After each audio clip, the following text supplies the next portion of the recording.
سیمنا علتی که انسان را عاقبت شر مونه، سیمنا علتی که انسان را از دنیا کسته بدبخت کسته مبره او زید بازی و لجاجت است.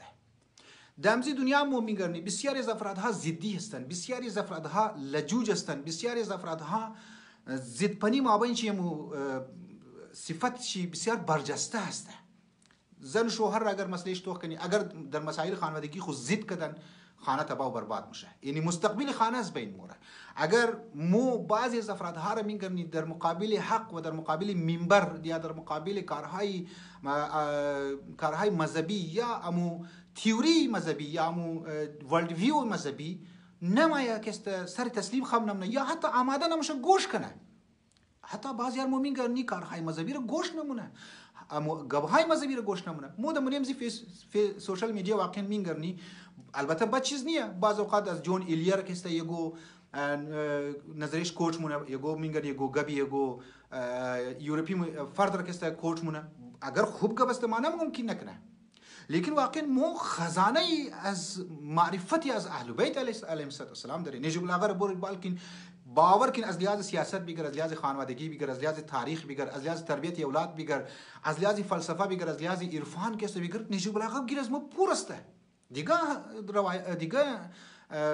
کلام های معصومین علیهم السلام، صحیفه سجاده را انسان بوره بگیره، خود قرآن را انسان بوره مد نظر بگیره، آدم متوجه میشه که واقعا چقدر خزانه است، خزانه از معرفت، هم برای امزی دنیا هم برای ازو دنیا کسته. لذا بعضی انسانها را مو میگرنی که در مقابل حق عقب نشینی نمونه، اما با افکار باطل خوره، عمل باطل خوره، مریش استقامت مونه و حق را قبول نمونه. در هر مسئله اگر انسان در مقابل حق استعاده شد و خود را نشودد که نه ما حق را قبول نمونم، برای باطل خم ضد کد یا چون باشه این انسان از دنیا به دست خالی موره. هم گفتم مسائل دنیویش که انسانهایی که لجوج است بسیار مشکلات ایجاد مونه، هم انسانهایی که در مقابل حق سر به تسلیم خم نمونه. یزید در مقابل حق سر به تسلیم خم نکد. عبید الله ابن زیاد مینگرنید در امام حسین علیه السلام را که حق است، سر خود تسلیم نکد که است زنی من دمنی سوسایتی ازمو شمو همو یک بلوک افراد هارمو مینگرنی خبر داره که مذهب حق اینمی تشیع هست، مذهب حق اینمی امام های معصومین علیهم السلام هست. ما مینگرنی که بجای ازی که سر کس تسلیم کس کنه در مقابل حق ساده مشه زنی من برادرانی من عزیزانی من، اینها انسان را عاقبت شر مونه، انسان را عاقبت شر مونه.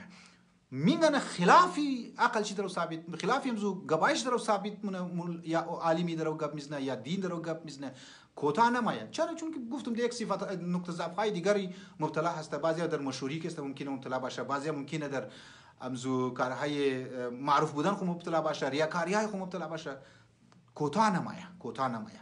اگر ما دیدم که منیم از ضعف است، اگر ما دیدیم که صفاتی رزیله ما مبتلا هستم، ما میگم درو واقعا روبروی ما فردی درو گبی منطقی درو ما باید که گب زورا قبول کنم.